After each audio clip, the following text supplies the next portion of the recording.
बिस्मिल्लाहिर्रहमानिर्रहीम। अस्सलाम वालेकुम। जैकब न्यूज़ सां मां आहियां आबिद अली मंगरियो। पेश आहिनि हिनमत जूं हेडलाइंस।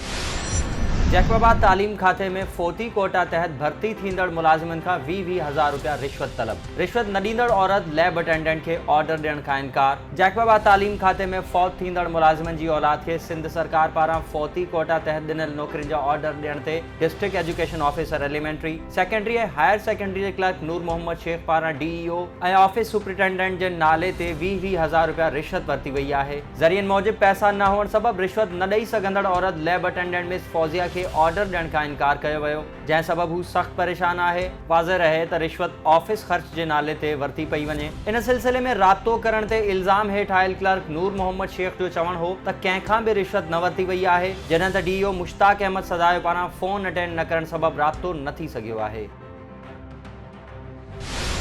बाहूकोसो में उरड़ी जा लामारा, एक वधीक नींगर फौत अंग 11 थी वियो। सेहत खाते जी कनलाटारी सबबि मासूम ज़िंदगियूं ख़तरे में पयल। बाहूकोसो वेझो ॻोठ वाहिद बख्श जखराणी में 3 वरनि जो नींगर आबिद पुट ज़ाहिद जखराणी उरड़ी विघे फौत थी वियो, जंहिं बाद फौत थींदड़ ॿारनि जो अंग 11 थी वियो आहे। सुजाणधुरिन वज़ीर सिहत खां घुर कई आहे त इलाइक़े में फौरी तौर वैक्सीन कराए ॿारनि जूं हयातियूं बचायूं वञनि।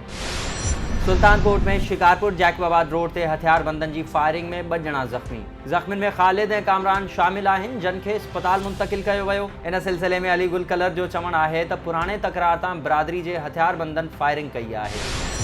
खैरपुर में मुअल कुकड़ियुनि जो गोश्त विकिरो कंदड़ शख़्स गिरफ़्तार। कुंभ पुलिस कार्रवाई कंदे रमज़ान शरीफ़ में मुर्दा कुकड़ियुनि जो गोश्त विकिरो कंदड़ इनायतुल्लाह बबर खे गिरफ़्तार करे 13 मुअल कुकड़ियूं ऐं गोश्त हथ करे वरितो आहे। पुलिस मूजिब जवाबदार ख़िलाफ़ कानूनी कार्रवाई कई वेंदी।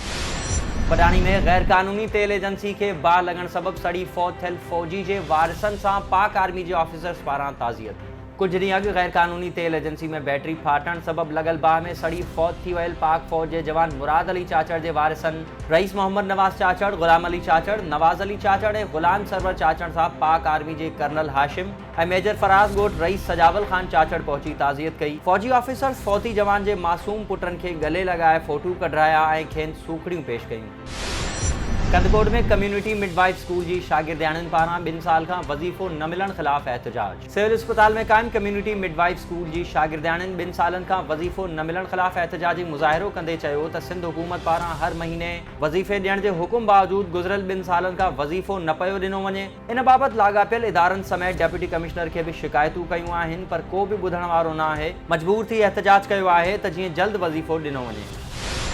काज़ी अहमद में ॻोठ झल्लू मस्जिद स्टॉप वासिन जो ज़मीन ते कब्ज़े ख़िलाफ़ एहतजाज। पीरसन अब्दुल्ला कंबो, मोहम्मद रमज़ान कंबो, सरवर कंबो ऐं ॿियनि तालका प्रेस क्लब अॻियां एहतजाज कंदे दाहियो आहे त असांजी 10 एकड़ 6 गुंठा ज़रई ज़मीन ते बाअसर माण्हुनि हाफ़िज़ रमज़ान कंबो, मुमताज़ कंबो, शफ़ीक आराई, सलीम कंबो, यासीन कंबो ऐं ॿियनि हथियारनि जे ज़ोर ते कब्ज़ो कयो आहे ऐं ट्रैक्टरनि ज़रिए हर काहे रहिया आहिनि। असांजी अचवञ बि बंदि कई वई आहे। हुननि SSP नवाबशाह ऐं DC नवाबशाह समेत वसवारनि खे अपील कई त कब्ज़ो ख़त्म कराए जवाबदारनि ख़िलाफ़ कार्रवाई कई वञे ऐं तहफ़्फ़ुज़ फराहम कयो वञे।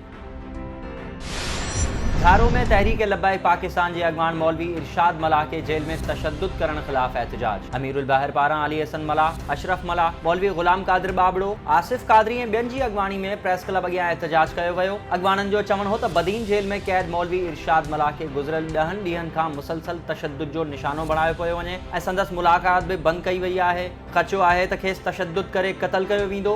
IG जेल खान आज़ाद खे अपील आहे त नोटिस वठी मौलवी इरशाद मथां थींदड़ तशद्दुद बंदि करायो वञे।